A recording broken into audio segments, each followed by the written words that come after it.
গেটত এক অভাৱনীয় পৰিস্থিতিৰ সৃষ্টি হৈছে। সেই দৃশ্যাংশ আমি পোনপটীয়া আপোনালোকক দেখুৱাবলৈ চেষ্টা কৰিছোঁ যে কি ভয়ানক ৰূপত সেই ধুমুহা আহিছিল, টচ নচ কৰি পেলাইছে। আমি সেই দৃশ্যাংশ দেখুৱাইছোঁ। ইতিমধ্যে এক ইমাৰ্জেঞ্চি অৱস্থাৰ সৃষ্টি হৈছে ডবকাৰ টোল গেটৰ পৰা আদি কৰি শ ঘৰ ইতিমধ্যে আমাৰ সেই হাতত সেই ফুটেজ আহি পৰিছে।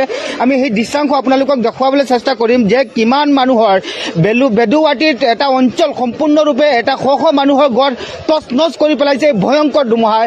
পবিত্ৰ ঈদৰ দিনটোতে এই ভয়ংকৰ ধুমুহাই টচ নচ কৰি পেলাইছে ডবকা, বৃহত্তৰ ডবকা অঞ্চলৰ, কেৱল ডবকা নহয় হোজাই অঞ্চলৰ, হোজাই জিলাখনৰ লগতে ডবকা, যমুনামুখ আদি অঞ্চলত। যমুনামুখ প্ৰায় আমাৰ হাতত তথ্য আহিছে যে প্ৰায় 50খনৰো অধিক ঘৰ ইতিমধ্যে টচ নচ কৰি পেলাইছে ধুমুহাই। আমি সেই দৃশ্যাংশ আপোনালোকক দেখুৱাবলৈ চেষ্টা কৰিছোঁ যে কিমান ভয়ংকৰ ধুমুহা হৈছিল।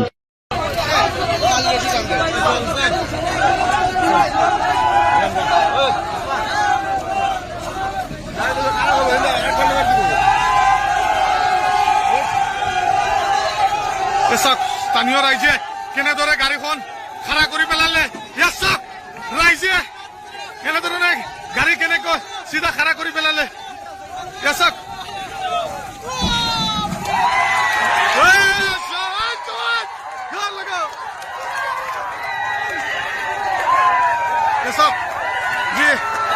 ছয়চকীয়া LP গাড়ীখন পাব্লিকৰ সহযোগত কেৰেক নোহোৱাকৈ যে ৰাইজে অতি কলমে গাড়ীখন খাৰা কৰি পেলালে, যে ধুমুহাৰ ফলত গাড়ীখন ভাগৰি পৰিছিল। আজিকালি কেৰেক নালাগে, কিন্তু স্থানীয় ৰাইজে কেনেদৰে